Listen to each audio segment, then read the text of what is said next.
एक समय बृहस्पति जी ब्रह्मा जी से बोले, हे ब्राह्मण श्रेष्ठ, चैत्र व आश्विन मास के शुक्ल पक्ष में नवरात्र का व्रत और उत्सव क्यों किया जाता है? इस व्रत का क्या फल है? इसे किस प्रकार करना उचित है? पहले इस व्रत को किसने किया था? सो विस्तार पूर्वक कहिए। बृहस्पति जी का ऐसा प्रश्न सुनकर ब्रह्मा जी ने कहा, हे बृहस्पति, प्राणियों के हित की इच्छा से तुमने बहुत अच्छा प्रश्न किया है। जो मनुष्य मनोरथ पूर्ण करने वाली दुर्गा, महादेव, सूर्य और नारायण का ध्यान करते हैं, वे मनुष्य धन्य है। यह नवरात्र व्रत संपूर्ण कामनाओं को पूर्ण करने वाला। इसके करने से पुत्र की कामना वाले को पुत्र, धन की लालसा वाले को धन, विद्या की चाह वाले को विद्या और सुख की इच्छा वाले को सुख मिलता है। इस व्रत को करने से रोगी मनुष्य का रोग दूर हो जाता है, मनुष्य की संपूर्ण विपत्तियां दूर हो जाती हैं और घर में समृद्धि की वृद्धि होती है। बंध्या को पुत्र प्राप्त होता है, समस्त पापों से छुटकारा मिल जाता है और मन का मनोरथ सिद्ध हो जाता है। जो मनुष्य इस नवरात्रि व्रत को नहीं करता, वह अनेक दुखों को भोगता है और कष्ट व रोग से पीड़ित हो अंगहीनता को प्राप्त होता है। उसके संतान नहीं होती और वह धन धान्य से रहित हो भूख और प्यास से व्याकुल घूमता फिरता है तथा संज्ञाहीन हो जाता है।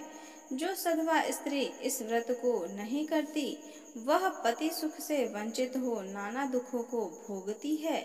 यदि व्रत करने वाला मनुष्य सारे दिन उपवास न कर सके, तो एक समय भोजन करे और 10 दिन बांधवों सहित नवरात्र व्रत की कथा का श्रवण करे। हे बृहस्पति, जिसने पहले इस महाव्रत को किया है, वह कथा मैं तुमसे सुनाता हूँ, तुम सावधान होकर सुनो। इस प्रकार ब्रह्मा जी का वचन सुनकर बृहस्पति जी बोले, हे ब्राह्मण, मनुष्यों का कल्याण करने वाले इस व्रत के इतिहास को मेरे लिए कहो, मैं सावधान होकर सुन रहा हूँ। आपकी शरण में आए हुए मुझ पर कृपा करो। ब्रह्मा जी बोले, प्राचीन काल में मनोहर नगर में पीठत नाम का एक अनाथ ब्राह्मण रहता था। वह भगवती दुर्गा का भक्त था। उसके संपूर्ण सद्गुणों से युक्त सुमति नाम की एक अत्यंत सुंदरी कन्या उत्पन्न हुई। वह कन्या सुमति अपने पिता के घर बाल्यकाल में अपनी सहेलियों के साथ क्रीड़ा करती हुई इस प्रकार बढ़ने लगी जैसे शुक्ल पक्ष में चंद्रमा की कला बढ़ती है। उसका पिता प्रतिदिन जब दुर्गा की पूजा करके होम किया करता, वह उस समय नियम से वहां उपस्थित रहती। एक दिन सुमति अपनी सखियों के साथ खेल में लग गई और भगवती के पूजन में उपस्थित नहीं हुई। उसके पिता को पुत्री की ऐसी असावधानी देखकर क्रोध आया और वह अपनी पुत्री से कहने लगा, अरे दुष्ट पुत्री, आज तूने भगवती का पूजन नहीं किया, इस कारण मैं किसी कुष्ठ रोगी या दरिद्र मनुष्य के साथ तेरा विवाह करूंगा। पिता का ऐसा वचन सुनकर सुमति को बड़ा दुख हुआ और पिता से कहने लगी, हे पिता, मैं आपकी कन्या हूँ तथा सब तरह से आपके अधीन हूँ। जैसी आपकी इच्छा हो वैसा ही करो। राजा से, कुष्ठी से, दरिद्र से अथवा जिसके साथ चाहो मेरा विवाह कर दो, पर होगा वही जो मेरे भाग्य में लिखा है। मेरा तो अटल विश्वास है, जो जैसा कर्म करता है उसको कर्मों के अनुसार वैसा ही फल प्राप्त होता है, क्योंकि कर्म करना मनुष्य के अधीन है पर फल देना ईश्वर के अधीन है। जैसे अग्नि में पड़ने से तृण आदि उसको अधिक प्रदीप्त कर देते हैं, इस प्रकार कन्या के निर्भयता से कहे हुए वचन सुन उस ब्राह्मण ने क्रोधित हो अपनी कन्या का विवाह एक कुष्ठी के साथ कर दिया और अत्यंत क्रोधित हो पुत्री से कहने लगा, हे पुत्री, अपने कर्म का फल भोगो। देख, भाग्य के भरोसे रहकर क्या करती हो। पिता के ऐसे कटु वचनों को सुन सुमति मन में विचार करने लगी, मेरा बड़ा दुर्भाग्य है जिससे मुझे ऐसा पति मिला। इस तरह अपने दुख का विचार करती हुई वह कन्या अपने पति के साथ वन में चली गई और डरावने कुशा युक्त उस निर्जन वन में उन्होंने वह रात बड़े कष्ट से व्यतीत की। उस गरीब बालिका की ऐसी दशा देख देवी भगवती ने पूर्व पुण्य के प्रभाव से प्रकट हो सुमति से कहा, दीन ब्राह्मणी, मैं तुझसे प्रसन्न हूँ। तुम जो चाहो सो वरदान मांग सकती हो। भगवती दुर्गा का यह वचन सुन ब्राह्मणी ने कहा, आप कौन है? वह सब मुझसे कहो। ब्राह्मणी का ऐसा वचन सुन देवी ने कहा, मैं आदि शक्ति भगवती हूँ। मैं ही ब्रह्म विद्या व सरस्वती हूँ। प्रसन्न होने पर मैं प्राणियों का दुख दूर कर उनको सुख प्रदान करती हूँ। हे ब्राह्मणी, मैं तुझ पर तेरे पूर्व जन्म के पुण्य के प्रभाव से प्रसन्न हूँ। तुम्हारे पूर्व जन्म का वृतांत सुनाती हूँ। सुनो, तू पूर्व जन्म में निषाद की स्त्री थी और अति पतिव्रता थी। एक दिन तेरे पति निषाद ने चोरी की। चोरी करने के कारण तुम दोनों को सिपाहियों ने पकड़ लिया और ले जाकर जेल खाने में कैद कर दिया। उन लोगों ने तुझको और तेरे पति को भोजन भी नहीं दिया। इस प्रकार नवरात्र के दिनों में तुमने न तो कुछ खाया और न ही जल पिया। इस प्रकार 9 दिनों तक नवरात्रि का व्रत हो गया। हे ब्राह्मणी, उन दिनों में जो व्रत हुआ, इस व्रत के प्रभाव से प्रसन्न होकर मैं तुझे मनोवांछित वर देती हूँ। तुम्हारी जो इच्छा हो सो मांगो। इस प्रकार दुर्गा के वचन सुन ब्राह्मणी बोली, अगर आप मुझ पर प्रसन्न हो तो हे दुर्गे, मैं आपको प्रणाम करती हूँ।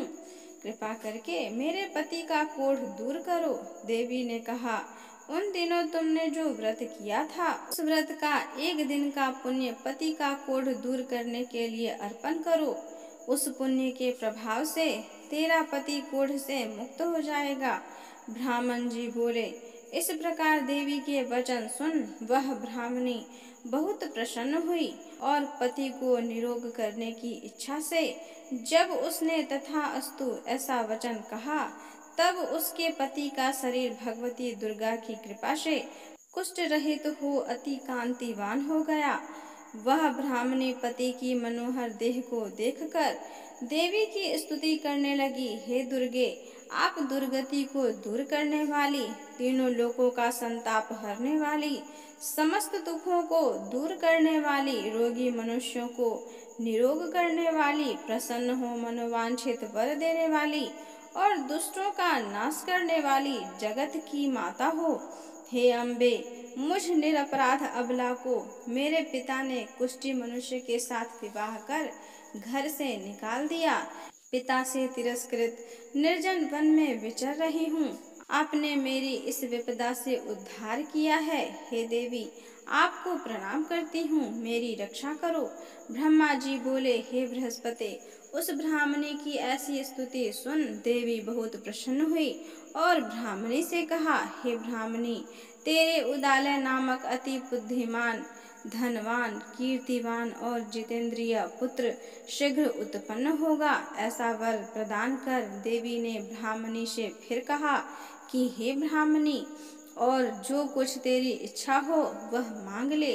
भगवती दुर्गा का ऐसा वचन सुन सुमति ने कहा कि हे भगवती दुर्गे, अगर आप मुझ पर प्रसन्न हैं तो कृपा करके मुझे नवरात्र की विधि और उसके फल का विस्तार से वर्णन करें। इस प्रकार ब्राह्मणी के वचन सुन दुर्गा ने कहा, हे ब्राह्मणी, मैं तुझे संपूर्ण पापों को दूर करने वाले नवरात्र व्रत की विधि बतलाती हूँ, जिसको सुनने से मोक्ष की प्राप्ति होगी। अश्विन मास के शुक्ल पक्षी प्रतिपदा से लेकर 9 दिन तक विधि पूर्वक व्रत करें। यदि दिन भर का व्रत न कर सकें तो एक समय भोजन करें। विद्वान ब्राह्मणों से पूछकर घट स्थापना करें और वाटिका बनाकर उसको प्रतिदिन जल से सींचें। महाकाली, महालक्ष्मी और महासरस्वती देवी की मूर्तियां स्थापित कर उनकी नित्य विधि सहित पूजा करें और पुष्पों से विधि पूर्वक अर्घ दें। बिजौरा के फल से अर्घ देने से रूप की प्राप्ति होती है। जायफल से अर्घ देने से कीर्ति, दाख से अर्घ देने से कार्य की सिद्धि होती है। आंवले से अर्घ देने से सुख की प्राप्ति और केले से अर्घ्य देने से आभूषणों की प्राप्ति होती है। इस प्रकार पुष्पों व फलों से अर्घ्य देकर व्रत समाप्त होने पर 9वें दिन यथाविधि हवन करें। खांड, घी, गेहूं, शहद, जौ, तिल, बिल्व, नारियल, दाख और कदम्ब आदि से हवन करें। गेहूं से होम करने से लक्ष्मी की प्राप्ति होती है। खीर एवं चंपा के पुष्पों से धन की और बेल पत्तों से तेज व सुख की प्राप्ति होती है। आंवले से कीर्ति की और केले से पुत्र की, कमल से राज सम्मान की और दाखों से संपदा की प्राप्ति होती है। खांड, घी, नारियल, शहद, जौ और तिल तथा फलों से होम करने से मनोवांछित वस्तु की प्राप्ति होती है। व्रत करने वाला मनुष्य इस विधि विधान से होम कर आचार्य को अत्यंत नम्रता के साथ प्रणाम करे और यज्ञ की सिद्धि के लिए उसे दक्षिणा दे। इस प्रकार बताई हुई विधि के अनुसार जो व्यक्ति व्रत करता है उसको सब मनोरथ सिद्ध होते हैं। इसमें तनिक भी संदेह नहीं है। इन 9 दिनों में जो कुछ दान आदि किया जाता है उसका करोड़ों गुना फल मिलता है। इस नवरात्र व्रत के करने से अश्वमेघ यज्ञ का फल मिलता है। हे ब्राह्मणी, इस संपूर्ण कामनाओं को पूर्ण करने वाले उत्तम व्रत को तीर्थ, मंदिर अथवा घर में विधि के अनुसार करें। ब्रह्मा जी बोले, हे बृहस्पति, इस प्रकार ब्राह्मणी को व्रत की विधि और फल बताकर देवी अंतर ध्यान हो गई। जो मनुष्य या स्त्री इस व्रत को भक्ति पूर्वक करता है वह इस लोक में सुख प्राप्त कर अंत में दुर्लभ मोक्ष को प्राप्त होता है। हे बृहस्पति, यह इस दुर्लभ व्रत का महात्म्य है जो मैंने तुमसे बतलाया है। यह सुन बृहस्पति जी आनंद से प्रफुल्लित हो ब्रह्मा जी से कहने लगे, हे ब्राह्मण, आपने मुझ पर अति कृपा की जो मुझे इस नवरात्रि व्रत का महात्म्य सुनाया। ब्रह्मा जी बोले कि हे बृहस्पति, यह देवी भगवती शक्ति संपूर्ण लोकों का पालन करने वाली है। इस महादेवी के प्रभाव को कौन जान सकता है। बोलो देवी भगवती की जय।